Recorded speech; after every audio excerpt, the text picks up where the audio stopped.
The autumn of 1968 bleeds crimson and gold across the ivy-covered walls of Wittenberg University, where Gothic spires pierce the New England sky like accusing fingers pointed at heaven. The prestigious institution, founded when America was still counting its age in decades rather than centuries, now trembles under the weight of a revolution its founding fathers never imagined. Students with unkempt hair and defiant eyes march across manicured quadrangles, their voices rising in protest songs that echo off limestone facades built to whisper only of tradition and quiet scholarship. Prince Hamlet walks alone through these familiar pathways, his graduate student robes hanging loose over faded jeans and a black turtleneck that seems to absorb what little October sunlight filters through the ancient oaks. At 26, he carries himself with the deliberate pace of a man caught between worlds, the son of academic royalty who has spent too many years questioning the very foundations upon which his father's empire was built. His dark hair falls past his collar in open rebellion against the grooming standards his father once enforced with gentle but unwavering authority. The campus buzzes with an electric tension that crackling like static before a thunderstorm. Students cluster around mimeographed flyers announcing the next anti-war demonstration, their conversations punctuated by references to Kent State, to Berkeley, to the Democratic Convention in Chicago, where the whole world watched democracy bleed in living color. The smell of autumn leaves mingles with cigarette smoke, and the faint aroma of marijuana drifting from dormitory windows thrown open in defiance of both weather and regulation. Hamlet pauses before the imposing entrance to Administration Hall, where his father's office now, his uncle's office, occupies the corner suite on the third floor. The bronze nameplate still reads Office of the President, but the man inside has changed everything while appearing to change nothing. Through the tall windows, he can see figures moving in the amber glow of desk lamps, the silhouettes of power brokers who shape young minds with the same casual authority that others might use to arrange flowers. The heavy oak doors of the building swing open with the protesting groan of hinges that have witnessed a century of academic politics. Inside, the halls echo with the sharp clicking of secretaries' pumps against polished marble floors, their steps keeping time with the mechanical rhythm of typewriters that never seem to rest. The air is thick with the competing scents of floor wax, old books, and the lingering smoke from pipes that distinguished faculty smoke in offices lined with leather-bound volumes they may or may not have actually read. Dean Patricia Voltimand emerges from the administrative offices, her graying hair pulled back in a severe bun that suggests authority earned rather than inherited. She wears a tweed skirt suit that would have been fashionable when Eisenhower was president, her sensible shoes and no-nonsense demeanor marking her as part of the old guard struggling to maintain order in an increasingly chaotic world. Her eyes, sharp behind wire-rimmed glasses, fix on Hamlet with the kind of professional concern that academic administrators have perfected over decades of managing brilliant but troubled students. "Hamlet," she says, her voice carrying the crisp authority of a woman who has spent 30 years explaining university policy to people who believe rules apply to everyone else. "Your uncle, President Claudius has been asking for you. The Memorial Service Committee needs to finalize the arrangements for your father's dedication ceremony." The words hang in the air like incense in a cathedral, heavy with implication and expectation. A dedication ceremony. As if King Hamlet's 40 years of academic leadership could be reduced to a bronze plaque and a reception with finger sandwiches and weak coffee served in the faculty lounge. As if the man who built Wittenberg's philosophy department into a nationally recognized program could be properly honored with the same ceremony they use for retired librarians and emeritus professors who fade quietly into irrelevance. "Of course," Hamlet replies, his voice carrying the flat tone of a student who has learned to give professors the answers they want to hear while keeping his real thoughts safely locked away. "Wouldn't want to keep the committee waiting. After all, there's nothing more important than proper academic procedure." Dean Voltimand's expression softens almost imperceptibly, the kind of minute adjustment that suggests years of dealing with grief-stricken students who mask their pain with sarcasm and intellectual superiority. "Your father was a great man, Hamlet. The university, all of us, we want to honor his memory appropriately. The Board of Trustees has been very specific about making this a celebration of his contributions to higher education." The Board of Trustees. The phrase tastes like chalk in Hamlet's mouth, conjuring images of elderly men in expensive suits, who make decisions about education from corporate boardrooms, hundreds of miles away from any actual classroom. These are the people who reduced his father's life's work to line items in a budget, who saw the philosophy department not as a crucible for developing critical thinking, but as a cost center that needed to justify its existence with enrollment numbers and alumni donations. "I'm sure they have," Hamlet says, adjusting the leather satchel that contains his dog-eared copies of Sartre and Camus. Philosophers who understood that existence itself is a kind of academic problem that can't be solved with proper administrative procedures. After all, nothing says celebration of intellectual achievement like a committee meeting. The sarcasm is thick enough to cut with a protest sign, but Dean Voltaman either doesn't notice or chooses to ignore it. She consults the clipboard she carries like a shield against the chaos of student rebellion and faculty politics. "The president is expecting you at 3 o'clock. Conference room B on the second floor." "And Hamlet?" She pauses, her expression becoming almost maternal despite her professional armor. "Try to remember that we're all grieving. Your uncle is doing his best in an impossible situation." Conference room B sits on the second floor of Administration Hall like a shrine to academic bureaucracy, its mahogany table polished to mirror brightness and surrounded by leather chairs that have cradled the ambitions of countless faculty members over the decades. The walls are lined with portraits of former university presidents, their oil-painted eyes seeming to watch every meeting with the stern disapproval of men who believed education should be a quiet, orderly affair conducted far from the messy realities of social upheaval. Hamlet arrives precisely at 3 o'clock, his footsteps echoing in the marble corridor that connects the administrative offices like arteries in the heart of academic power. Through the tall windows, he can see students gathered on the quad below, some carrying signs demanding an end to military recruitment on campus. Others simply sprawled on the grass reading Kerouac and Ginsberg, while autumn leaves drift down like confetti from a celebration they're too young to remember. The conference room door stands slightly ajar, revealing the familiar sight of his uncle Claudius, presiding over a gathering of faculty and administrative staff. At 54, President Claudius Hamlet commands attention with the effortless authority of a man who has spent his career climbing academic hierarchies with the same calculated precision that others use to solve complex mathematical equations. His beard is neatly trimmed in the style favored by distinguished professors, his tweed jacket impeccably tailored, his pipe producing small clouds of aromatic smoke that drift toward the ceiling like incense in an intellectual cathedral. Seated to Claudius's right, in a position that once belonged to the university's most senior faculty members, is Gertrude Hamlet. At 48, she remains striking in the way that certain academic women achieve, not through youth or conventional beauty, but through the kind of intelligent composure that comes from decades of navigating faculty, politics, and dinner parties where ideas matter more than small talk. Her auburn hair, touched with premature silver, frames a face that bears the subtle lines of a woman who has learned to smile graciously while her world collapses around her. She wears a burgundy wool dress that strikes exactly the right balance between professional authority and feminine elegance, her pearl necklace catching the afternoon light that streams through windows, overlooking the campus where her late husband once walked with the confident stride of academic royalty. When she speaks, her voice carries the cultured tones of someone educated at the finest Eastern colleges, but today there's a brittleness beneath the polish, like expensive china that has developed hairline cracks invisible to casual observers. "Hamlet, darling," she says, rising from her chair with the fluid grace of a woman who learned proper deportment in finishing school but retained enough steel to survive 30 years of academic marriages and faculty senate meetings. "You look tired. Have you been eating properly? The graduate dormitory food is simply dreadful." But Hamlet's attention has already shifted to the man at the head of the table, noting how comfortably his uncle has settled into the role of university president. The office that once belonged to King Hamlet, with its shelves of philosophical texts, its Persian rugs worn smooth by decades of pacing, its windows overlooking the quad where student protests now rage with increasing frequency, has been subtly transformed.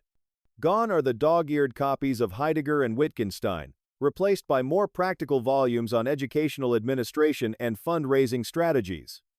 "Uncle," Hamlet says, the word carrying just enough respect to satisfy academic protocol while hinting at the complex emotions churning beneath his carefully controlled exterior.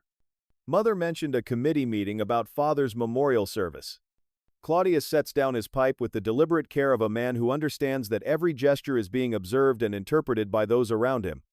The smoke continues to curl upward, creating patterns that dissolve and reform, like the constantly shifting alliances of academic politics. Indeed, he says, his voice carrying the measured cadence of someone accustomed to addressing faculty meetings and board of trustees gatherings. The university community has been quite generous in their desire to honor your father's memory. We've received requests for everything from a dedicated philosophy library to a memorial garden. The other committee members shift uncomfortably in their chairs, clearly aware that they're witnessing something more complex than a simple family discussion about funeral arrangements. Professor Polonius, the elderly head of the English department, fidgets with his glasses while consulting notes written in the cramped handwriting of someone who has spent 6 decades grading student papers. His daughter Ophelia sits quietly in the corner, taking minutes with the efficient precision of a graduate student who has learned that visibility in faculty meetings can be both a blessing and a curse.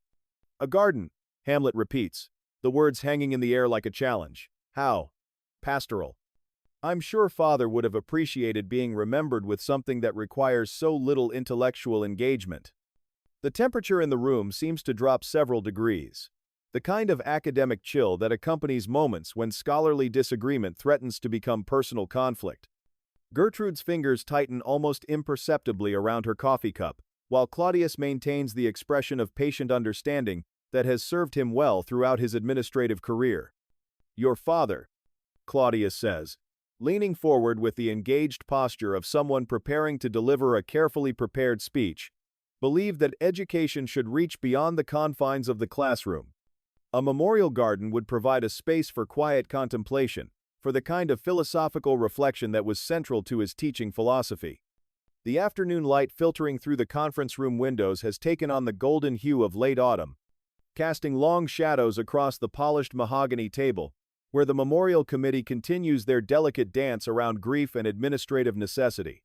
Outside, the campus clock tower chimes 3:30, its bronze bells echoing across the quad where students continue their restless movement between classes, protest meetings, and the kind of philosophical discussions that flourish in the spaces between formal education and real-world responsibility.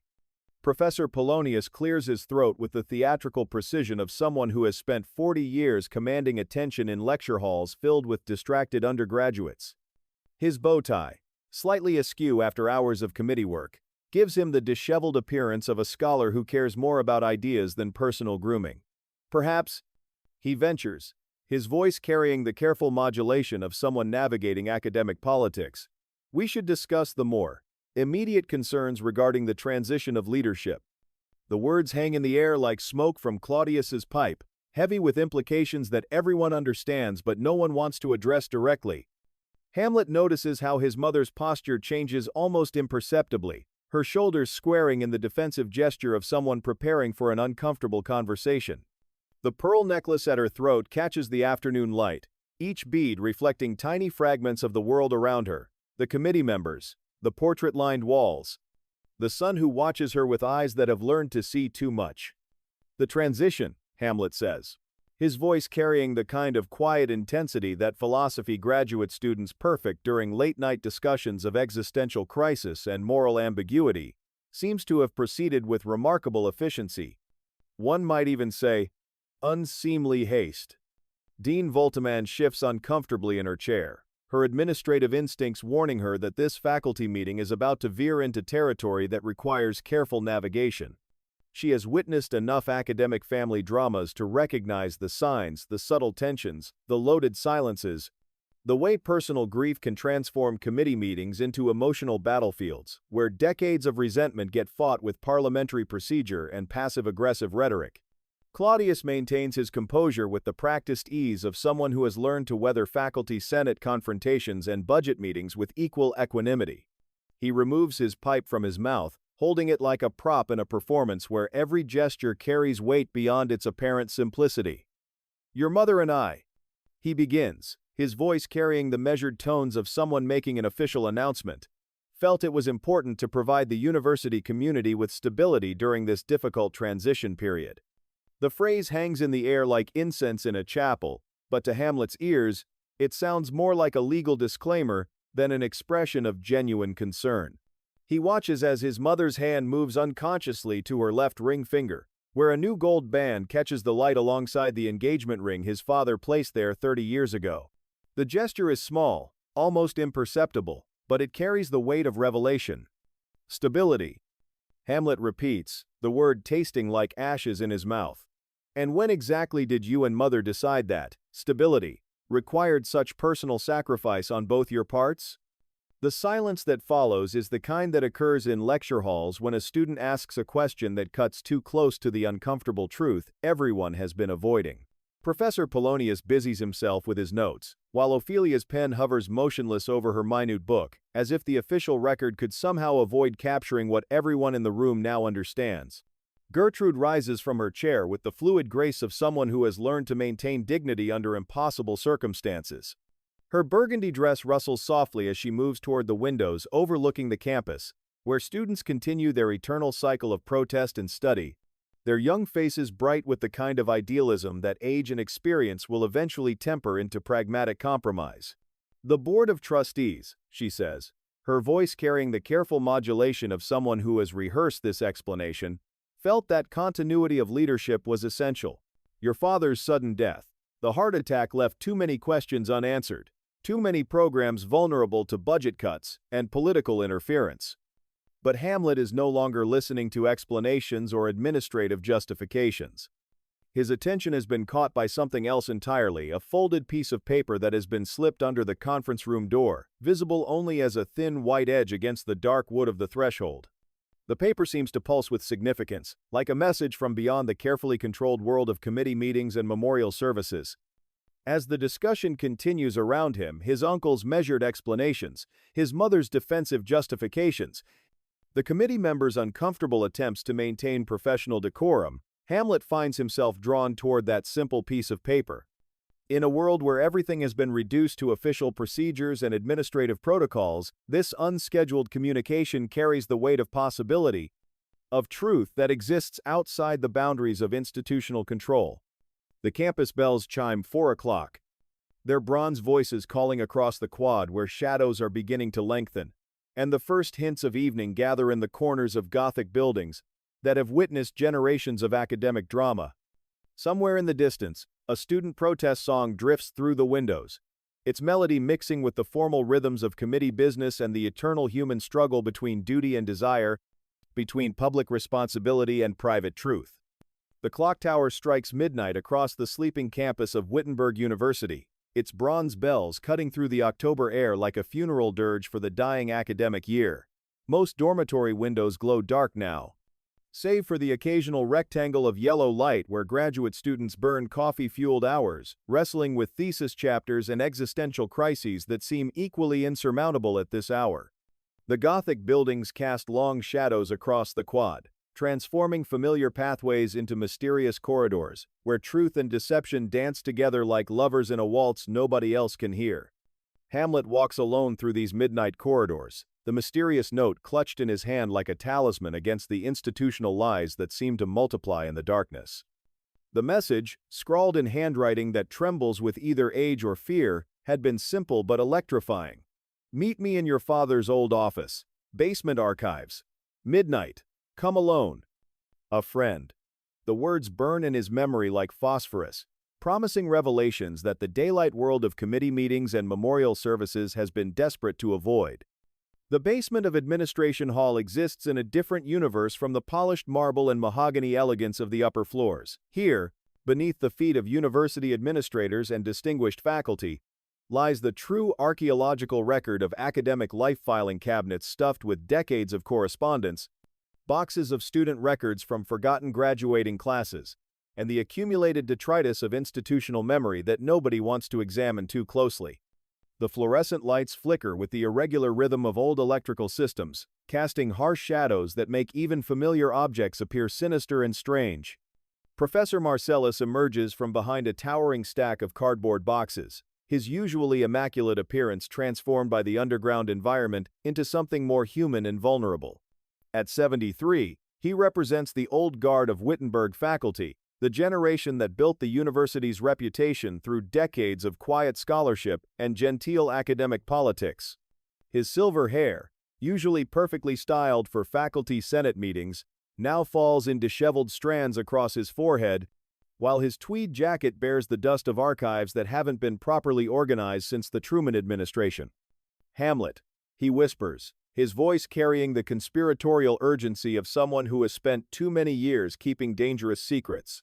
"Thank God you came. I wasn't certain, after everything that's happened, whether you would trust a message from someone you barely know." But Hamlet recognizes Professor Marcellus, despite the transformed setting and the old man's obvious distress.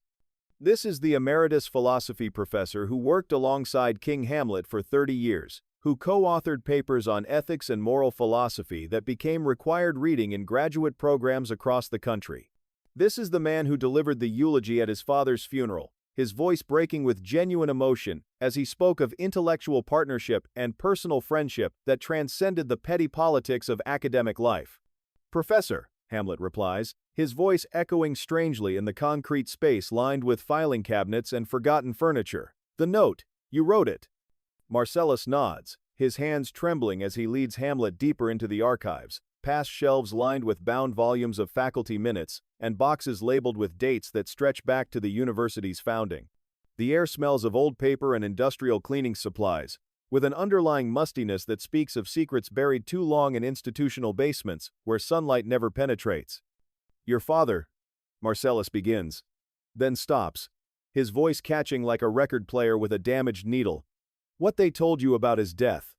The heart attack." "Hamlet, you need to know the truth." The words hang in the fluorescent-lit air like smoke from a cigarette that nobody wants to admit they're smoking.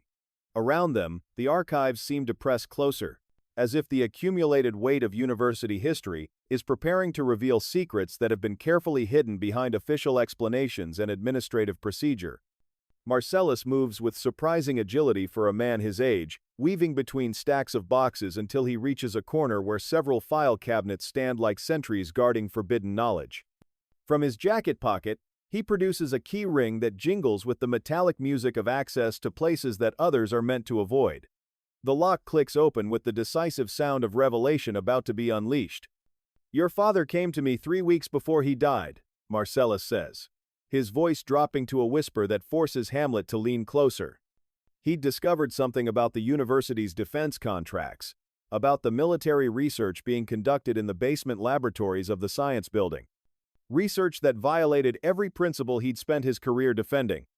The filing cabinet drawer slides open to reveal folders thick with documents, photographs, and correspondence that bears the letterheads of government agencies and defense contractors. Even in the harsh fluorescent light, Hamlet can see that these are not the kinds of papers that appear in faculty committee meetings or university board presentations.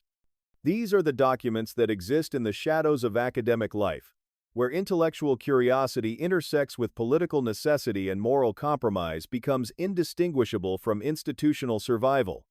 "Chemical weapons research," Marcellus continues, his voice carrying the weight of revelation that has been eating at him for months. "Funded through shell companies, conducted by graduate students who thought they were working on agricultural applications. Your father threatened to expose everything to the press, to the anti-war protesters, to anyone who would listen." The manila folders spread across the archive table like tarot cards, revealing a future nobody wanted to see, their contents spilling into the harsh fluorescent light that makes everything appear both too real and impossibly distant. Professor Marcellus handles each document with the reverence of an archaeologist uncovering artifacts from a civilization that destroyed itself through its own moral blindness. His fingers, spotted with age and trembling with suppressed emotion, trace across photographs that show laboratory equipment, chemical formulas, and progress reports that read like recipes for mass destruction disguised as academic research. "Operation Blackboard," Marcellus whispers, the code name hanging in the basement air like poison gas seeping through ventilation systems designed to hide rather than purify. That's what they called it. 27 graduate students working in rotating shifts, each thinking they were part of a different project. Agricultural pesticides, water purification systems, industrial solvents. None of them knew they were developing compounds that could be weaponized for use in Southeast Asia. Hamlet stares at the photographs with the fascination of someone watching a car accident in slow motion, unable to look away despite the horror of recognition. Here are laboratories hidden in the sub-basement of the chemistry building, their existence unknown to the vast majority of faculty and students who pass overhead every day on their way to classes in organic chemistry and molecular biology.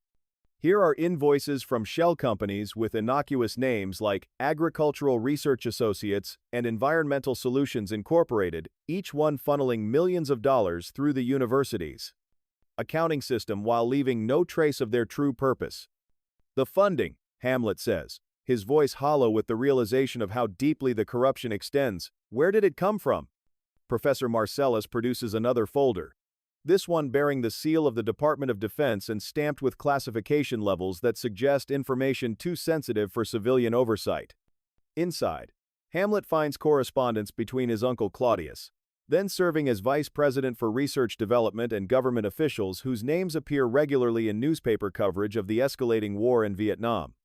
Your uncle was the liaison, Marcellus explains, his voice carrying the weight of accusations that could destroy careers and shatter institutions.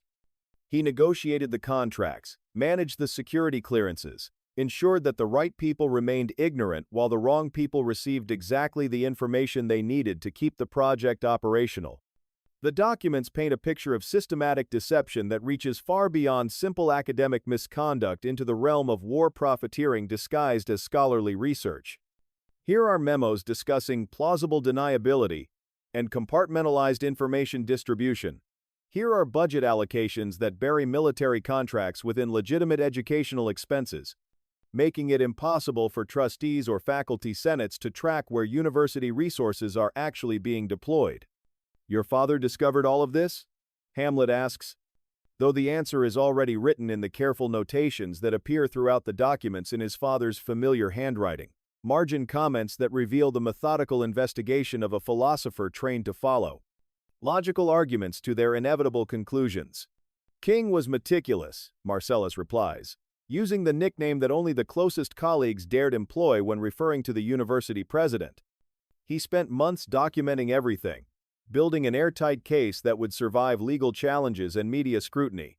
He planned to hold a press conference the Monday after his death, with representatives from the Washington Post and the New York Times.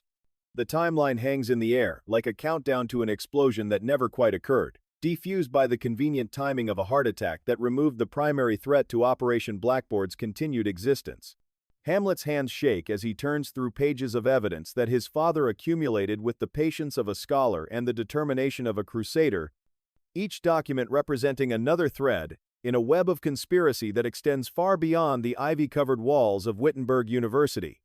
From the depths of the final folder, Professor Marcellus produces something that makes Hamlet's breath catch in his throat, a small tape recorder, its metal casing scarred by years of use in faculty meetings and conference presentations. The device seems almost alive in the harsh fluorescent light, its presence suggesting revelations that go beyond written documents into the realm of human voices capturing truth in real time. Your father recorded everything, Marcellus says, his finger hovering over the play button like a priest preparing to deliver last rites. His conversations with Claudius, his attempts to convince the Board of Trustees to investigate the defense contracts, his final confrontation with your mother about her knowledge of the university's involvement in weapons research. The tape recorder sits on the archive table like an altar, where truth and family loyalty prepare to wage war against each other.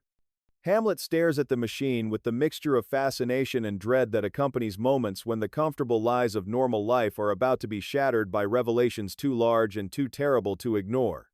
3 days before his death, Marcellus continues, his voice barely audible above the fluorescent light's electrical humming. Your father called me at 2 a.m. He was frightened, genuinely terrified in a way I'd never seen before. He said Claudius had threatened him, told him that some secrets were too dangerous to expose, that the national security implications went far beyond university politics. The basement archives seemed to contract around them, as if the weight of institutional secrecy is physically pressing down on their shoulders. Somewhere above, the campus sleeps in blissful ignorance of the moral compromises that fund their education and the blood money that maintains their academic paradise. "Play it," Hamlet says, his voice carrying the quiet authority of someone who has decided that truth, however painful, is preferable to the comfortable deceptions that have governed his life until this moment. The tape recorder's mechanical click echoes through the basement archives like a gunshot in a cathedral, followed by the distinctive hiss of magnetic tape beginning to turn.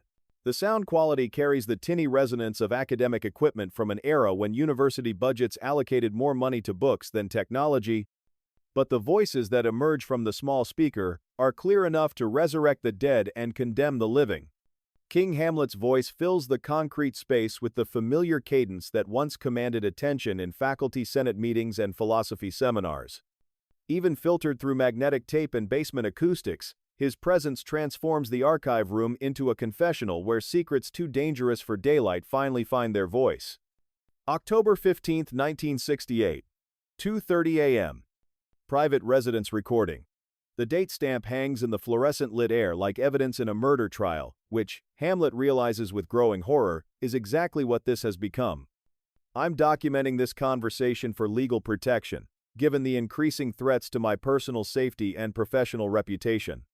The tape continues with the rustling sounds of papers being shuffled, followed by the distinctive click of a cigarette lighter and the subtle inhalation that suggests a man gathering courage for revelations that could destroy everything he's spent his life building. Professor Marcellus watches Hamlet's face with the clinical attention of someone who has already experienced this particular form of resurrection and damnation. "Claudius arrived at my home approximately 20 minutes ago."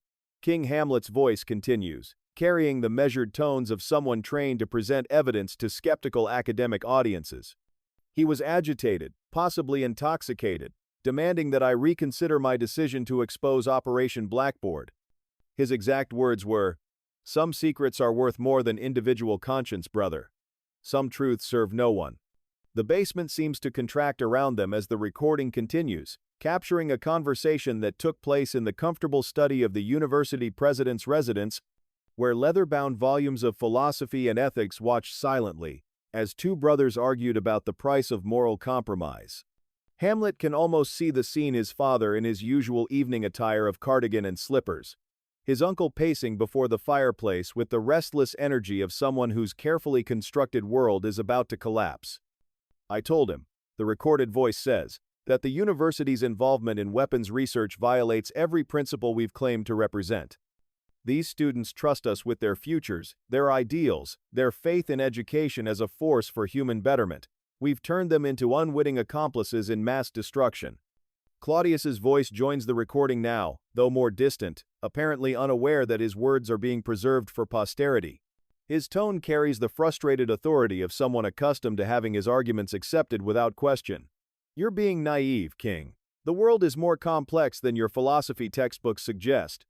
Sometimes we serve the greater good by accepting smaller evils." Smaller evils?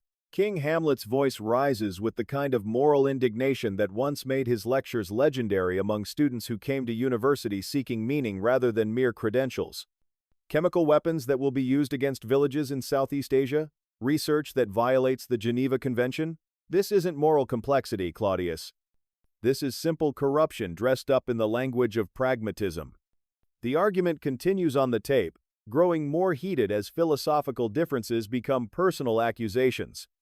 Hamlet listens with the fascination of someone watching his family's carefully maintained facade crumble in real time, revealing the fault lines that had been hidden beneath years of academic civility and administrative protocol. Then comes the moment that transforms family argument into something far more sinister. Claudius's voice, now closer to the recording device, carries a tone that chills the basement air despite the building's overactive heating system. "Brother," he says, the word heavy with implications that extend far beyond sibling rivalry, "you're forcing my hand. The defense contracts represent 40% of this university's operating budget. The trustees, the government officials, the corporate sponsors, they won't allow one man's conscience to destroy an institution that serves purposes larger than your personal ethics. Are you threatening me?" King Hamlet's voice carries a note of surprise that suggests he's finally understanding the true nature of the conversation taking place in his own home.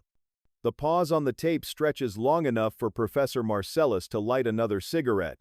his hands shaking as he guides the flame to tobacco that might be his last defense against revelations too terrible to face sober. In the silence, they can hear the distant sound of papers being moved, glasses clinking, and the soft footsteps that suggest someone moving closer to someone else. "I'm offering you a choice," Claudius's voice finally continues, now so close to the recording device that his words carry the intimate menace of whispered threats. "Retire quietly. Take an emeritus position.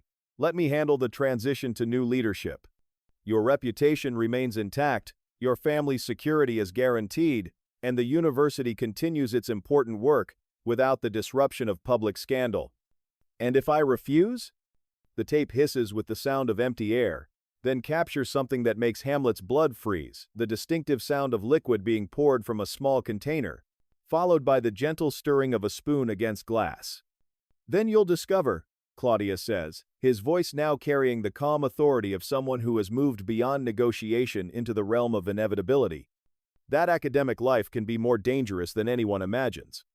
The recording ends with the mechanical click of the stop button, leaving the basement archives filled with a silence more deafening than any accusation. Dawn breaks over Wittenberg University, like a reluctant witness to crimes that prefer the darkness, its pale October light filtering through the Gothic windows of Hamlet's graduate student apartment with the hesitant quality of truth that fears its own consequences.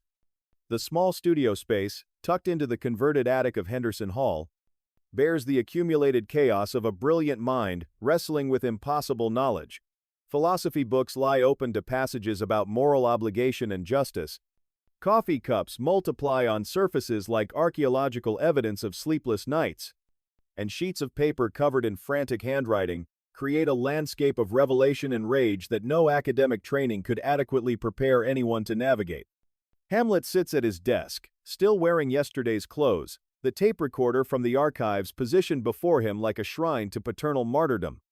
He has played the recording 17 times since returning from his midnight meeting with Professor Marcellus, each repetition adding new layers of horror to his understanding of how deeply corruption has infected the institution his father spent his life serving.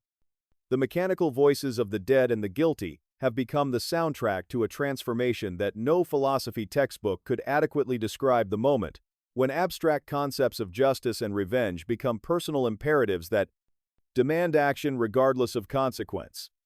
Outside his window, the campus is beginning to stir with the familiar rhythms of academic life that now seem as artificial as stage scenery in a play about institutional innocence. Students emerge from dormitories with backpacks full of textbooks that promise knowledge without mentioning the blood money that purchased their education. Faculty members stride across the quad with the confident authority of people who believe their lectures on ethics and social responsibility have meaning beyond the classroom walls that protect them from the realities their university helps to create. The student protests have intensified overnight, their chants drifting through the crisp morning air with increasing urgency as news of escalating casualties in Southeast Asia mingles with rumors of chemical weapons and government cover-ups. From his fourth-floor window, Hamlet can see clusters of students gathering around makeshift podiums, where activists with bullhorns denounce the military-industrial complex that has colonized American higher education. Their passionate speeches about moral complicity and institutional responsibility strike him now with the force of prophecy, as if these young voices somehow understand truths that their professors have spent decades learning to ignore. A knock on his door interrupts the spiral of rage and revelation that has consumed his thoughts since the archive's revelation. The sound carries the tentative quality of someone who isn't certain they want to disturb whatever process is taking place behind the thin wooden barrier that separates private anguish from public performance. "Hamlet?" The voice belongs to Ophelia Polonius. Her words filtered through wood and academic propriety, but still carrying the warmth that has drawn him to her, despite the complicated politics of student-faculty relationships and the dangerous attractions that flourish in the spaces between intellectual collaboration and emotional intimacy. "Are you all right? You missed Professor Mitchell's seminar on existentialism this morning." Existentialism. The irony of the missed class strikes him with the kind of bitter humor that only comes from discovering that life has become a philosophy textbook written in blood rather than ink. Here he is, living through the kind of moral crisis that Sartre and Camus could only theorize about, while academic life continues its placid progression through syllabi and assignment deadlines that assume the world operates according to rational principles and civilized discourse. He opens the door to reveal Ophelia in her familiar uniform of wool skirt, white blouse, and cardigan that marks her as a serious graduate student who understands that intellectual credibility requires a certain conformity to professional expectations.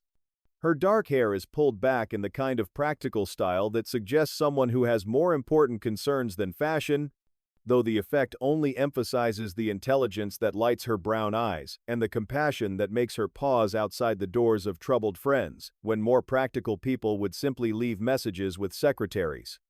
Existentialism, Hamlet says. The word hanging between them, like a bridge over an abyss that he's no longer certain he wants to cross. How wonderfully appropriate. Tell me, Ophelia, what would you do if you discovered that everything you believed about institutional integrity was a carefully constructed lie designed to hide complicity in mass murder? The question strikes her with the force of academic challenges that transcend classroom discussion and enter the realm of personal crisis. She studies his face with the careful attention of someone trained to read philosophical texts for hidden meanings and dangerous implications. His appearance, rumpled clothes, hollow eyes, the kind of exhaustion that comes from wrestling with revelations too large for individual consciousness to contain, tells her that this isn't theoretical speculation but lived experience demanding response. I would, she says carefully, stepping into the apartment with the cautious grace of someone entering a space where normal social rules have been suspended by circumstances too extreme for conventional etiquette. Want to understand the full scope of what I'd discovered before deciding how to respond. Her answer carries the wisdom of someone who has learned to navigate academic politics without losing her moral compass. But Hamlet hears in it the kind of reasonable caution that his father might have appreciated before Operation Blackboard transformed philosophical principles into questions of life and death. The morning light streaming through Hamlet's apartment window has grown harsh and unforgiving, illuminating the detritus of a mind pushed beyond its normal boundaries by revelations too enormous for individual sanity to process. Empty coffee cups create a ceramic archaeology of sleepless nights, while philosophy books lie splayed open to passages that once seemed theoretical but now pulse with immediate relevance. Nietzsche on the abyss that gazes back, Sartre on bad faith, Camus on the absurdity of existence in a universe that offers no inherent meaning or justice. Ophelia moves through this intellectual wreckage with the careful attention of someone navigating a minefield where any careless step might trigger explosions of rage or despair. She has seen brilliant graduate students crack under the pressure of dissertation defense or comprehensive exams, but this destruction carries a different quality, the systematic dismantling of worldview rather than simple academic stress. Her trained eye catalogs the evidence. Margin notes in philosophy texts that have become increasingly frantic, sheets of paper covered in diagrams that map out conspiracy networks, and the tape recorder that sits in the center of it all, like a mechanical oracle dispensing truths too dangerous for normal conversation. Hamlet, she says, settling into the room's single comfortable chair with the fluid grace of someone who has learned to make herself at home in spaces dominated by intellectual chaos. Tell me what you've discovered. The invitation hangs in the air between them like an academic challenge that transcends normal classroom discourse and enters the realm of personal confession. Hamlet turns from the window where he has been watching student protesters gather on the quad below, their colorful signs and passionate chants, creating a visual symphony of social conscience that contrasts sharply with the institutional complicity he now understands permeates every aspect of university life. My father, he begins, then stops, the words catching in his throat like smoke from a fire that refuses to be extinguished, was murdered. Poisoned by his own brother to prevent the exposure of weapons research that violates every principle this university claims to represent. The accusation hangs between them with the weight of revelation that transforms personal grief into political awakening. Ophelia's expression shifts through several complex phases: surprise, skepticism, growing horror as she begins to understand the implications of what he's telling her. As the daughter of Professor Polonius, she has grown up in the rarefied atmosphere of academic politics, where she learned early that institutional survival often requires compromises that would seem unthinkable to those who believe in the pure pursuit of truth and knowledge. The tape recording, Hamlet continues, gesturing toward the mechanical device that has become his primary evidence and constant torment, contains my father's final conversation with Claudius. A negotiation that became a death sentence when my father refused to remain silent about Operation Blackboard. He explains the weapons research with the methodical precision of someone presenting evidence to a jury that doesn't yet exist but must somehow be created from the moral consciousness of people who have spent their lives believing that education serves humanity rather than destroying it. Ophelia listens with the focused attention that she once reserved for particularly challenging philosophical arguments. But her growing horror suggests that she understands this transcends academic exercise and enters the realm of complicity that implicates everyone connected to the institution. "What will you do?" she asks, though her voice carries the undertone of someone who already fears the answer and its implications for everyone she cares about. Hamlet moves to his desk, where scattered papers reveal the early stages of a plan that combines his father's methodical approach to evidence with his own generation's understanding of media and public spectacle. Among the handwritten notes, Ophelia can see references to faculty meetings, press conferences, and something called the Academic Freedom Forum that appears multiple times in increasingly elaborate outlines. The monthly faculty assembly, Hamlet explains, his voice carrying the kind of focused intensity that once marked his most brilliant seminar presentations, is scheduled for next Friday. Every department head, every trustee, every administrator who has profited from Operation Blackboard will be in attendance, including my mother and uncle, who will be presenting their report on the transition of university leadership. His plan emerges through explanation with the dramatic structure of classical tragedy adapted to modern academic setting. He will use the formal presentation format to expose the weapons research, playing the recorded conversation for an audience that cannot ignore or dismiss evidence presented in their own institutional forum. The Assembly's parliamentary procedures, designed to ensure civilized discourse, will become the mechanism for revealing truths that shatter the civilized facade that protects institutional corruption. "You'll destroy your academic career," Ophelia says, her voice carrying the practical concern of someone who understands that challenging institutional power requires sacrifices that extend far beyond individual conscience. "They'll discredit you, question your mental stability, suggest that grief has compromised your judgment." But Hamlet's expression has moved beyond considerations of personal cost into the realm of moral obligation that philosophy textbooks discuss but rarely demand their readers to actually live. The student protests outside his window have grown louder, their chants about ending the war and stopping institutional complicity, providing a soundtrack to his transformation, from grieving son into instrument of justice. "My father spent 40 years building this university's reputation," he says, moving to the window, where the morning light illuminates his face with the harsh clarity of someone who has moved beyond comfortable illusions into the dangerous territory of absolute truth. He believed that education could change the world, that knowledge and ethics were inseparable, that institutions of higher learning had a responsibility to serve humanity's highest aspirations. The tape recorder sits silent on his desk, but its presence fills the room like a mechanical ghost, demanding justice for crimes that academic protocols are designed to hide rather than expose. The Gothic Revival Auditorium of Whitmore Hall fills with the measured rustle of academic robes and the subdued conversations of faculty members who have gathered for what they believe will be routine institutional business.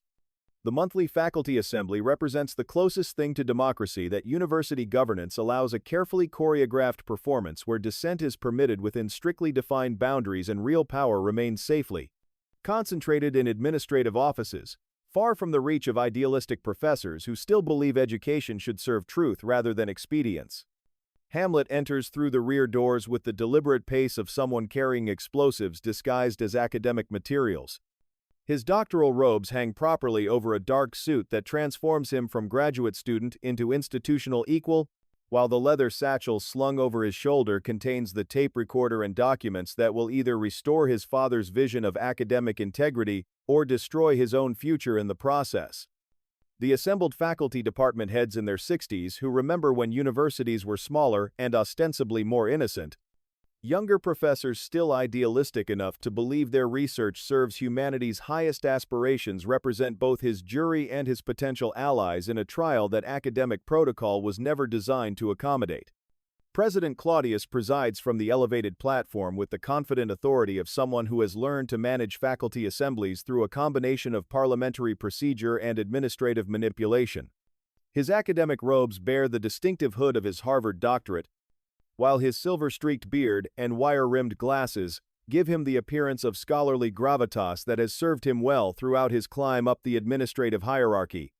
Beside him, Gertrude sits with the composed elegance that marks her as faculty royalty, her own doctoral credentials in Renaissance literature, complemented by 30 years of experience, navigating the delicate politics of being both intellectual peer and institutional spouse.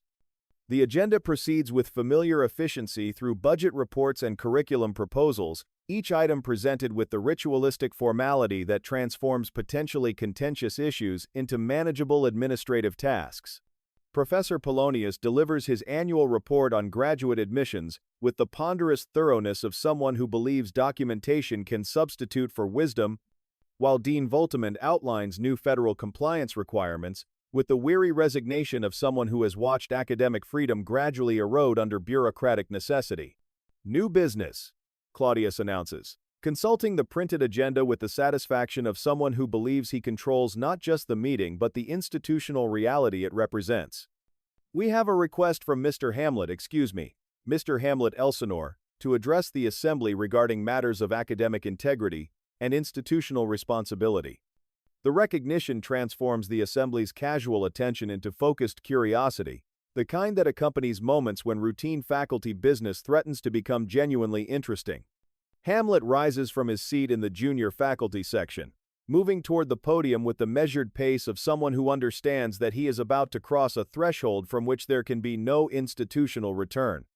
Colleagues, he begins, his voice carrying the trained projection of someone educated in academic presentation but powered by moral conviction that transcends normal scholarly discourse. We gather today in an institution that my father spent 40 years building into a beacon of intellectual integrity and ethical scholarship. I stand before you to honor his memory by exposing the corruption that led to his death.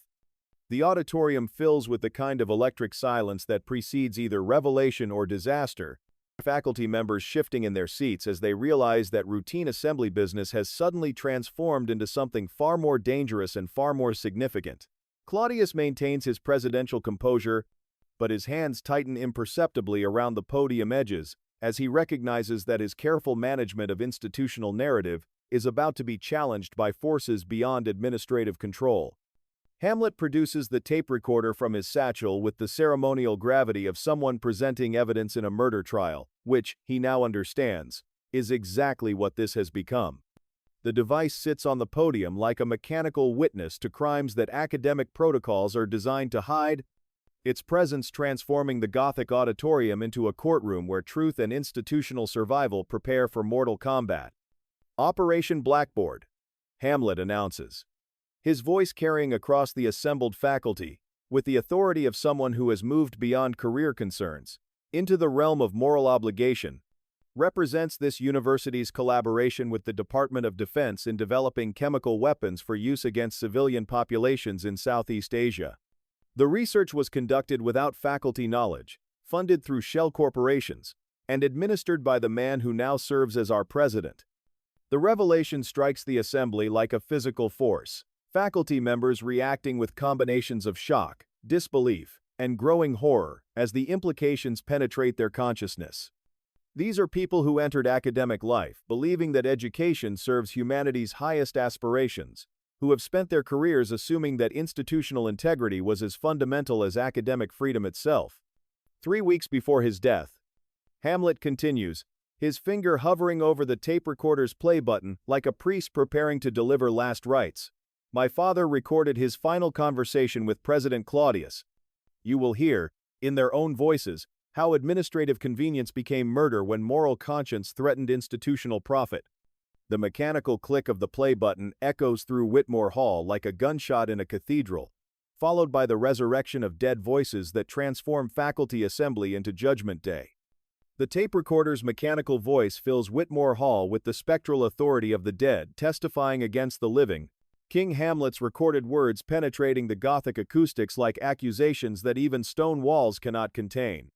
Faculty members lean forward in their seats with the collective intensity of people witnessing institutional mythology collapse in real time. Their comfortable assumptions about academic integrity crumbling, as the conversation unfolds with the inexorable logic of classical tragedy adapted to modern bureaucratic reality. Your exact words were, "Some secrets are worth more than individual conscience, brother. Some truths serve no one." King Hamlet's voice echoes through the auditorium, each syllable carrying the weight of posthumous testimony that transforms routine faculty business into criminal proceeding. President Claudius maintains his position at the podium with the rigid composure of someone who has prepared for this moment through months of sleepless nights and administrative contingency planning. His silver beard and wire-rimmed glasses give him the appearance of scholarly authority, but his hands grip the mahogany lectern with enough force to whiten his knuckles as his own recorded voice begins to fill the hall with confessions that no amount of parliamentary procedure can contain or dismiss. Sometimes we serve the greater good by accepting smaller evils. The mechanical Claudius declares to an audience that is hearing these words for the first time but recognizing with growing horror the moral compromises that have funded their comfortable academic lives. The faculty assembly transforms into something unprecedented in the university's century-long history, a democratic tribunal, where tenured professors and department heads sit in judgment of institutional leadership while Gothic windows filter afternoon light across faces that reflect combinations of shock, outrage, and the terrible recognition that complicity extends far beyond administrative offices into every classroom and laboratory that Operation Blackboard's blood money has subsidized. Professor Polonius rises from his seat in the English department section, his elderly frame trembling with the kind of righteous indignation that academic politics rarely provides opportunity to express. "Mr. President," he says, his voice carrying the formal courtesy that barely contains decades of suppressed frustration with administrative malfeasance. These are extraordinarily serious accusations that demand immediate institutional response. But before Claudius can formulate the kind of measured denial that has served him throughout his administrative career, the tape recording reaches its most damning moment, the distinctive sound of liquid being poured and stirred, followed by his own voice delivering what now sounds unmistakably like a death threat disguised as academic negotiation. "Then you'll discover that academic life can be more dangerous than anyone imagines," the recorded Claudius says, his words striking the assembled faculty with the force of confession extracted under oath. The auditorium erupts into the kind of chaos that Robert's Rules of Order were never designed to contain.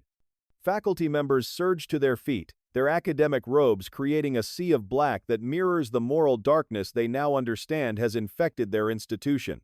Voices rise in combinations of accusation and denial, while others demand immediate votes of no confidence, criminal investigations, and the kind of institutional accountability that university governance structures actively discourage.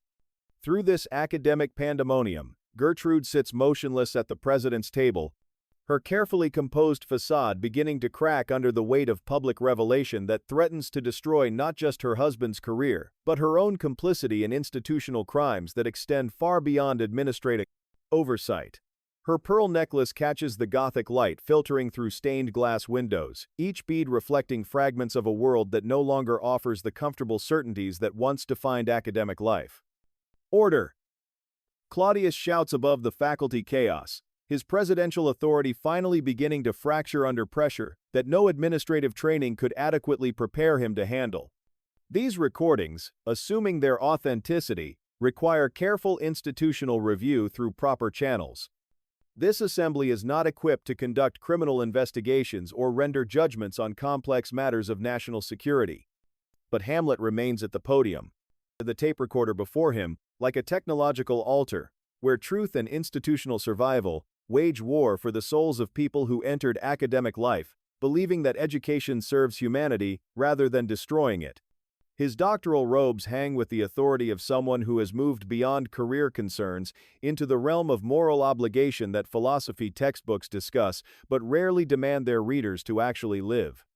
"Proper channels," Hamlet repeats, his voice cutting through the faculty chaos with the surgical precision of someone who has learned to recognize administrative euphemisms for institutional cover-up. The same proper channels that allowed Operation Blackboard to operate for 3 years while graduate students unknowingly developed chemical weapons? The same proper channels that will ensure this evidence disappears into confidential review committees where national security concerns override academic integrity. The accusation strikes home with enough force to silence even the most agitated faculty members who recognize with growing horror that their colleague has identified the fundamental contradiction at the heart of modern university governance, the impossibility of serving both truth and power when those commitments come into irreconcilable conflict. The Gothic auditorium of Whitmore Hall has transformed into something resembling a medieval tribunal, where academic robes create islands of black against wooden pews that now serve as witness stands in a trial that university governance never anticipated.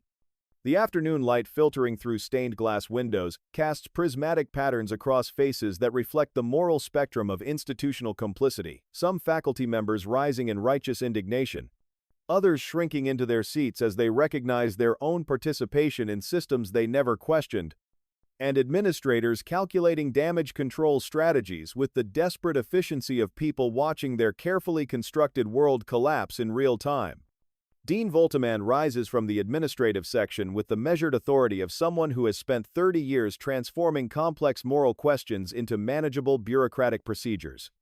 Her gray hair is pulled back in the severe style that marks her as institutional survivor rather than academic idealist, while her navy suit bears the conservative authority of someone who understands that universities operate through hierarchy and protocol rather than democratic principle or moral consensus. "Colleagues," she announces, her voice carrying the trained projection of someone accustomed to managing faculty meetings that threaten to become unmanageable. "We must remember that extraordinary accusations require extraordinary evidence. These recordings, whatever their apparent content, represent one side of complex events that may have perfectly legitimate explanations. The attempt at institutional damage control strikes the assembled faculty like gasoline thrown on fire, generating the kind of academic outrage that emerges when people who have devoted their lives to seeking truth recognize that administrative apparatus exists primarily to obscure rather than illuminate." Professor Marcellus struggles to his feet from the emeritus section, his elderly frame supported by a walking cane, but his voice carrying the moral authority of someone who has witnessed decades of institutional compromise and finally decided that silence constitutes collaboration. "Legitimate explanations," he demands, his words echoing through the Gothic space with the force of accumulated frustration finally finding expression.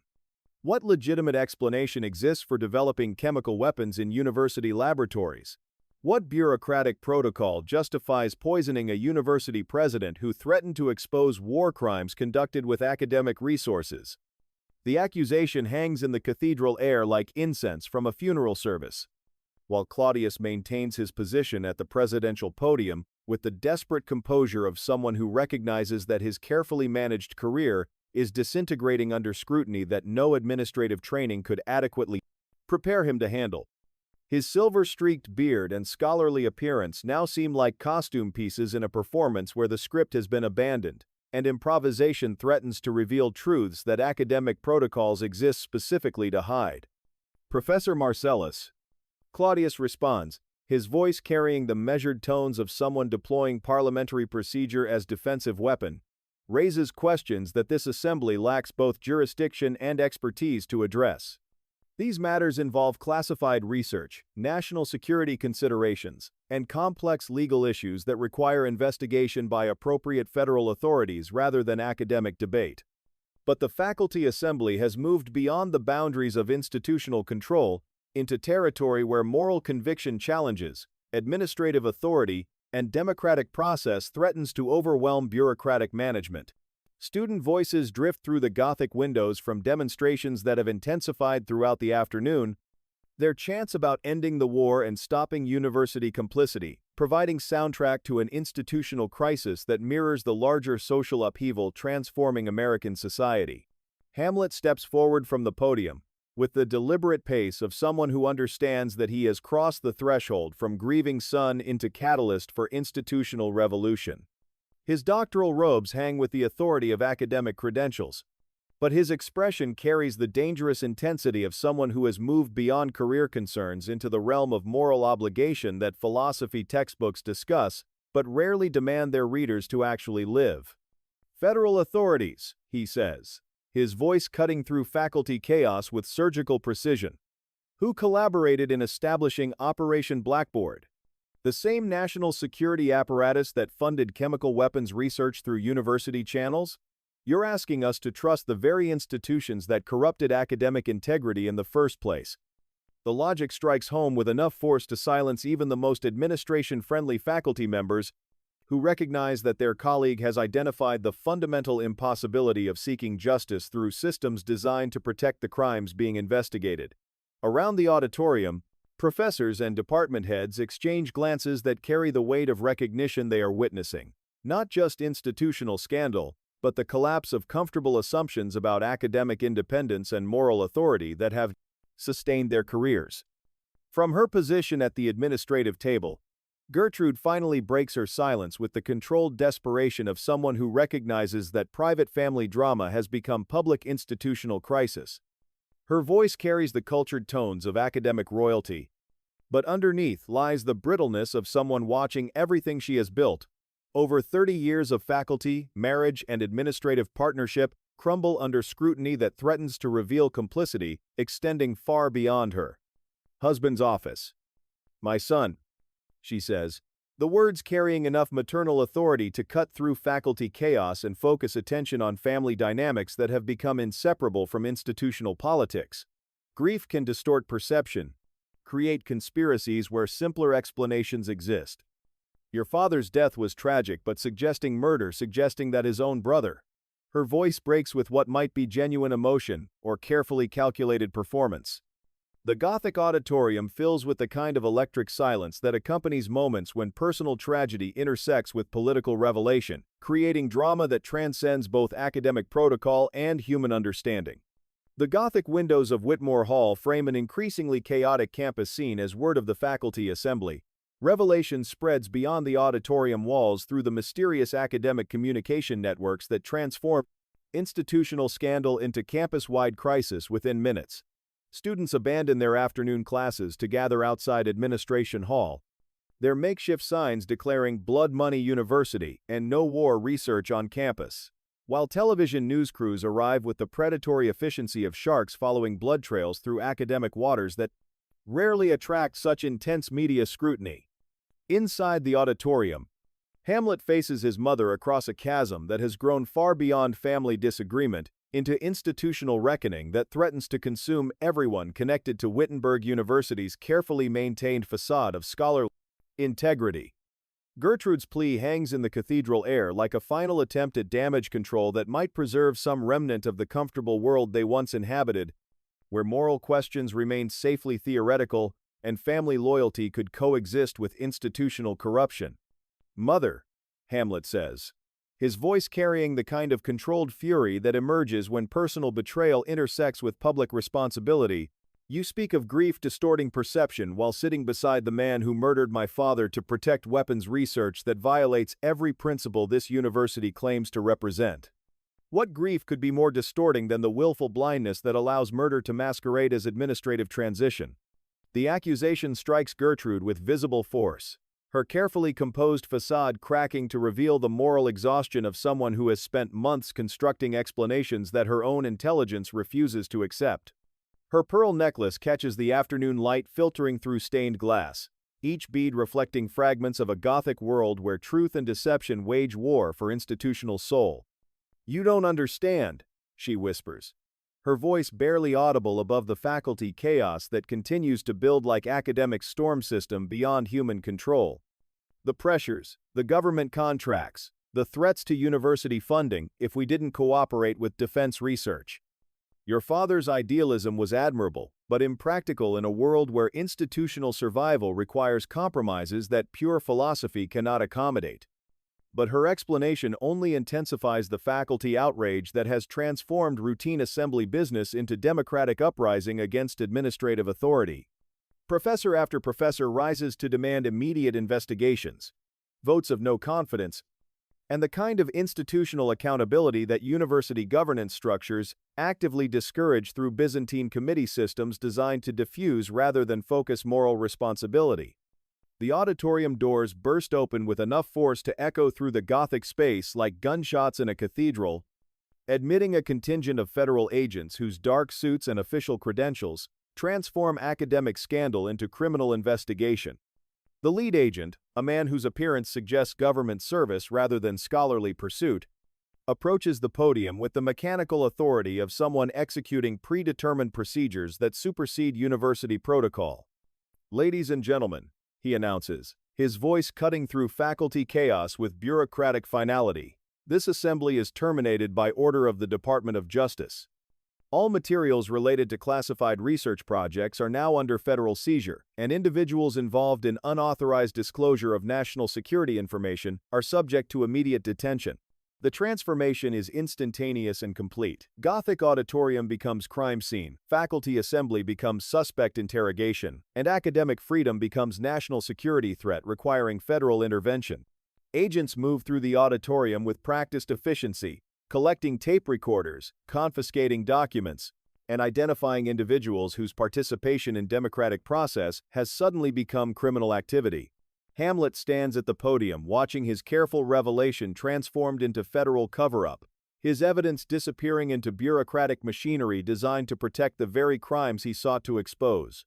The tape recorder that contained his father's final testimony vanishes into an official briefcase, while the documents that proved institutional complicity become classified materials subject to prosecution if disclosed.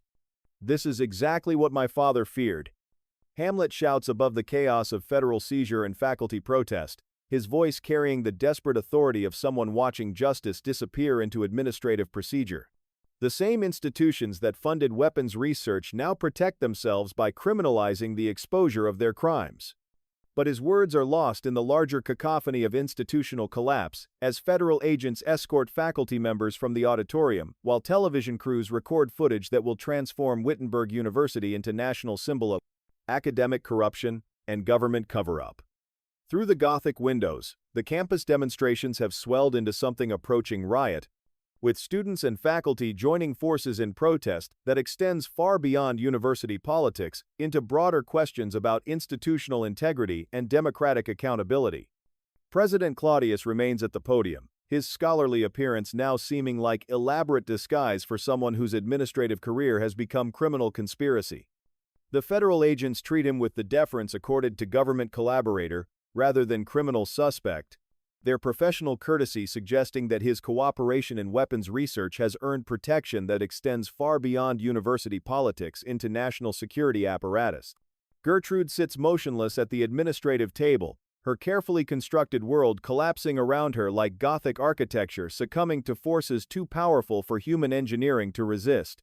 Her pearl necklace reflects the chaos with prismatic complexity, each bead capturing fragments of institutional destruction that no amount of administrative skill can prevent or contain. 3 days after the faculty assembly disaster, Wittenberg University exists in a state of academic martial law that transforms the ivy-covered campus into something resembling an occupied territory where federal agents patrol Gothic corridors and constitutional rights evaporate. Under the pressure of national security concerns that supersede both academic freedom and democratic process, the administration has suspended all classes indefinitely, officially citing security concerns and ongoing federal investigation, while students maintain their protest encampments across the Quad despite increasing harassment from local police who treat educational dissent as criminal conspiracy requiring immediate suppression.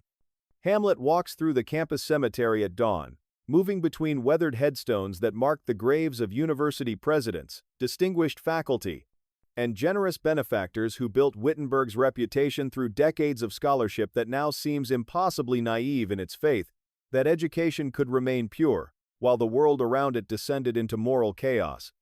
The October morning carries the sharp bite of approaching winter, while fallen leaves create a carpet of decay that mirrors the institutional death he has witnessed over the past week. The cemetery's newest grave bears a temporary marker reading Polonius, Professor Emeritus, English Department.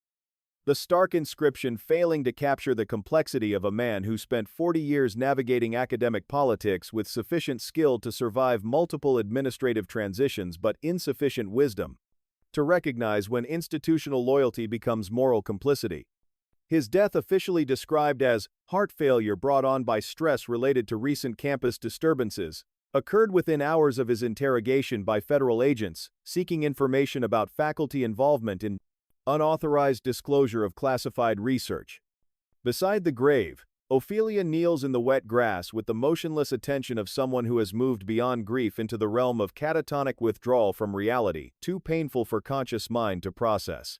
Her graduate student attire, wool skirt, white blouse, practical shoes remains neat despite 3 days of minimal self-care, while her dark hair falls in lank strands. That frame of face emptied of the intelligence and compassion that once made her presence a source of comfort in the chaotic world of academic competition and institutional politics.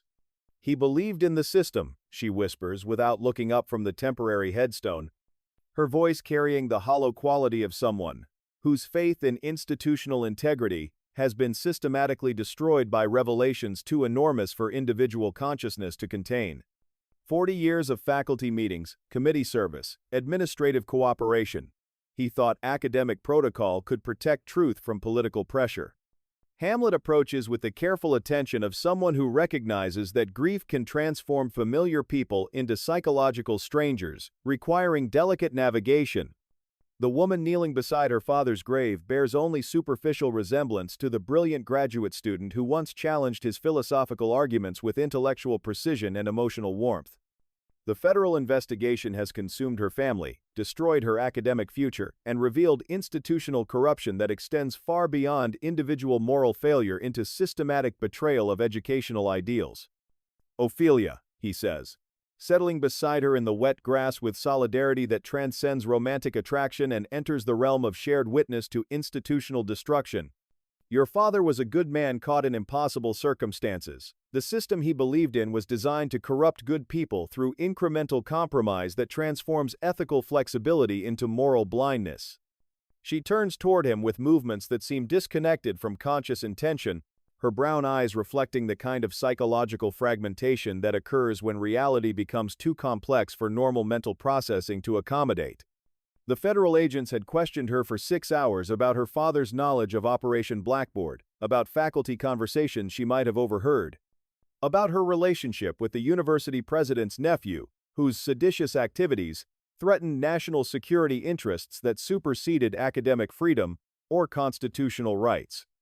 They told me, she continues, her voice fluctuating between whispered confession and academic recitation, that Daddy's cooperation with the English department's curriculum oversight had provided cover for defense contractors to recruit linguistic specialists for psychological warfare operations in Southeast Asia, literature professors analyzing enemy propaganda, graduate students developing counterinsurgency materials disguised as comparative cultural studies.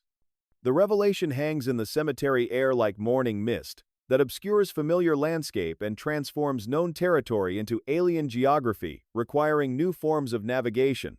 Hamlet realizes with growing horror that Operation Blackboard represented only the visible portion of institutional corruption that extends throughout the university, like cancer disguised as normal cellular growth. Around them, the campus cemetery creates a visual metaphor for the death of academic idealism, where weathered headstones mark the graves of people who believed education could serve humanity's highest aspirations rather than its most destructive impulses. The Gothic architecture visible beyond the cemetery gates, Administration Hall, the library, the classroom buildings where generations of students once pursued knowledge for its own sake, now seems like elaborate stage scenery for performances that disguise rather than reveal truth. The federal agents, Ophelia says, her voice carrying the mechanical quality of someone repeating information that her conscious mind refuses to process, offered me immunity from prosecution if I testified against you, against Professor Marcellus, against anyone who participated in unauthorized disclosure of classified research. They said academic freedom doesn't extend to treason. The morning sun climbs higher above the Wittenberg campus cemetery, casting longer shadows between headstones that now seem like accusatory fingers pointing toward the Gothic buildings where institutional corruption masquerades as academic excellence. The federal investigation has transformed the university into something resembling a police state, where unmarked government vehicles patrol the perimeter roads and surveillance equipment monitors conversations that once represented the free exchange of ideas fundamental to educational mission. Ophelia's confession hangs between them like toxic gas seeping through morning air. Her revelation about immunity offers and coerced testimony, adding another layer to the systematic destruction of academic community that extends far beyond individual moral failure into coordinated assault on intellectual freedom itself. Hamlet watches her psychological disintegration with the helpless attention of someone witnessing institutional violence, disguised as bureaucratic procedure, recognizing that the federal agents have transformed grief into weapon against anyone who threatens their carefully constructed narrative of national security necessity. They showed me photographs, she continues, her voice carrying the disconnected quality of someone reciting information that her conscious mind refuses to integrate with previous understanding of reality. Pictures of Vietnamese villages where the chemical compounds developed in university laboratories were tested on civilian populations. Children with burns, agricultural areas rendered permanently sterile, communities destroyed by weapons that graduate students created while thinking they were pursuing advanced degrees in agricultural chemistry. The images she describes create visual horror that transcends individual imagination and enters the realm of collective responsibility that academic institutions actively discourage through departmental isolation and specialized knowledge that prevents anyone from seeing the complete picture of institutional complicity. Hamlet realizes with growing clarity that his father's murder represents merely the most visible symptom of corruption that extends throughout American higher education, like metastatic cancer disguised as normal, institutional growth. Behind them, footsteps approach through the cemetery's fallen leaves with the measured pace of someone who has learned to navigate between headstones without appearing to show disrespect for the dead while pursuing objectives that require privacy. From federal surveillance equipment, Professor Marcellus emerges from behind a Gothic mausoleum bearing the carved name of a 19th-century university benefactor, his elderly frame, wrapped in an overcoat that suggests someone who has spent sleepless nights, anticipating arrest or worse consequences for his participation in revealing truth that national security apparatus exists specifically to hide. Hamlet, he whispers, approaching with the conspiratorial urgency of someone who understands that normal conversation has become impossible under circumstances where academic freedom transforms into criminal conspiracy through federal redefinition of educational mission. We need to discuss what happens next. The old professor carries a leather briefcase that suggests someone who has spent days preparing for possibilities that no academic training could adequately anticipate: flight from prosecution, underground resistance to government cover-up, or the kind of final academic act that transforms individual moral choice into institutional testimony requiring ultimate personal sacrifice. His appearance bears the signs of someone who has moved beyond career concerns into territory where principle and survival wage war for institutional soul. The media coverage, Marcellus explains, settling carefully onto a cemetery bench, positioned between headstones of former faculty members who never imagined that university service might require choosing between institutional loyalty and moral integrity, has been completely suppressed through national security classifications. The story that should have exposed government corruption in higher education has become classified information that journalists can't publish without facing federal prosecution. The revelation strikes Hamlet with the force of recognition that his father's sacrifice has been rendered meaningless through bureaucratic procedures designed to transform democratic revelation into criminal activity.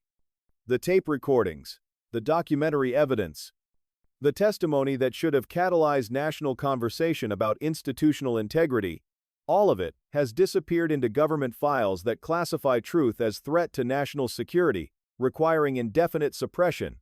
Ophelia, Marcellus continues, his voice carrying the gentle concern of someone who has witnessed too many brilliant students destroyed by institutional pressures they never anticipated when they entered graduate school seeking knowledge rather than complicity. The federal agents will return. Their immunity offer was preliminary interrogation, designed to assess your potential value as cooperative witness against faculty members who participated in unauthorized disclosure. She looks up from her father's grave with the mechanical attention of someone whose psychological processing has been overwhelmed by revelations too complex for normal mental function to accommodate. Her academic training years of literary analysis, critical thinking, philosophical examination of moral complexity provides no framework for understanding institutional betrayal that transforms education into warfare by other means. "What would Daddy want me to do?" she asks. The question hanging in cemetery air like prayer, addressed to spirits who might possess wisdom, that living institutional authorities have systematically abandoned in pursuit of government contracts and administrative convenience. The Gothic campus visible beyond the cemetery gates continues its strange pantomime of normal academic life, with federal agents disguised as maintenance workers and government vehicles masquerading as routine institutional transport, while the underlying reality has become something that no amount of architectural beauty or educational tradition can disguise or contain. The afternoon sun hangs low over Wittenberg University, like a dying ember in October sky, casting long shadows across campus grounds that have been transformed from academic sanctuary into battlefield where truth and institutional power wage final war for the souls of people who once believed education could remain pure while the world around it descended into moral chaos. The Gothic buildings stand like silent witnesses to the systematic destruction of intellectual freedom, their stone facades unchanged, while the principles they were built to house have been hollowed out and filled with the machinery of government surveillance and academic complicity. In the abandoned lecture hall of Philosophy Building, Hamlet prepares for his final confrontation with the institutional forces that murdered his father and corrupted the university beyond recognition or redemption. The classroom where King Hamlet once delivered legendary seminars on ethics and moral philosophy has been stripped of its federal surveillance equipment, creating temporary sanctuary where truth might be spoken without immediate prosecution for seditious activity or unauthorized disclosure of classified research. Claudius enters through the main doors, with the measured pace of someone who has spent weeks anticipating this moment. His presidential robes replaced by the dark suit of government collaborator whose academic credentials serve primarily as cover for activities that transcend university politics and enter the realm of national security operations. Behind him, federal agents maintain positions that suggest less protection than containment, their presence transforming what should be academic dialogue into something resembling military tribunal disguised as family reconciliation. "Nephew," Claudius says, his voice carrying the controlled authority of someone who has learned to deploy institutional language as weapon against moral conviction that threatens carefully constructed narrative of necessity and national service. "The time has come to discuss your future within structures that extend far beyond university governance, into areas where individual conscience must yield to collective security." But Hamlet no longer recognizes the man who once served as his father's junior partner in building Wittenberg's philosophical reputation. The person standing before him represents something that transcends individual moral failure and enters the realm of systematic institutional corruption that transforms educational mission into warfare by other means, where academic freedom becomes criminal conspiracy and democratic process becomes national security threat requiring federal suppression. "Future?" Hamlet replies, his voice echoing in the empty lecture hall where dust motes drift through afternoon light like ashes from cremated idealism. "You speak of future while standing in the classroom where my father taught students that moral integrity was the foundation of intellectual achievement. What future exists in institutions that murder truth-tellers and classify revelation as treason?" The confrontation unfolds with the inexorable logic of Greek tragedy adapted to modern bureaucratic setting, where individual moral choice intersects with institutional power in ways that classical drama could only approximate through divine intervention and supernatural justice. The federal agents represent forces that transcend human agency, their authority deriving from governmental apparatus that transforms democratic institutions into administrative machinery serving interests that remain permanently hidden from public scrutiny or academic examination. Through the lecture hall windows, the campus cemetery becomes visible in the distance, where Ophelia's motionless figure continues her vigil beside her father's grave. Her psychological collapse has accelerated throughout the afternoon, Federal interrogation, combining with family grief to create mental fragmentation that no amount of graduate training could adequately prepare her to navigate or survive.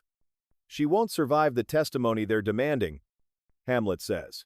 His attention divided between present confrontation and distant tragedy that unfolds like slow-motion catastrophe beyond human intervention.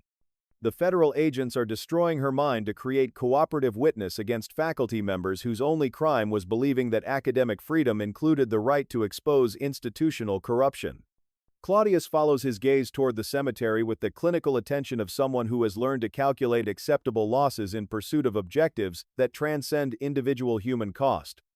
His collaboration with government agencies has required accommodation to consequences that pure academic administration would find unthinkable, transforming institutional leadership into something resembling military command, where casualties become statistical rather than personal considerations. Ophelia Polonius represents collateral damage in operations that serve purposes beyond university politics. Claudius responds, his voice carrying the bureaucratic detachment that academic administrators develop to navigate between educational ideals and institutional survival. Her psychological stability was always questionable, given the pressures of graduate study and family expectations that academic life rarely fulfills. The dismissal strikes Hamlet with force that transcends personal outrage and enters the realm of cosmic injustice, where institutional power reveals its fundamental indifference to human cost of maintaining structures that serve interests too large and too distant for individual comprehension or resistance. Outside the windows, Ophelia's vigil continues with the motionless intensity of someone who has moved beyond grief into psychological territory that normal consciousness cannot map or navigate. The final confrontation unfolds in the empty lecture hall like performance of institutional tragedy, where individual moral choice collides with governmental apparatus, designed to absorb and neutralize democratic resistance through bureaucratic procedure that transforms revelation into classification, protest into prosecution, and academic freedom into national security threat requiring permanent suppression. As autumn darkness gathers outside the Gothic windows, the university clock tower chimes 6 o'clock across a campus where truth has become the ultimate casualty of institutional survival, and where the promise of education serving humanity's highest aspirations has been transformed into sophisticated machinery for producing the weapons and warriors necessary to maintain power structures that extend far beyond academic politics into the heart of American empire itself.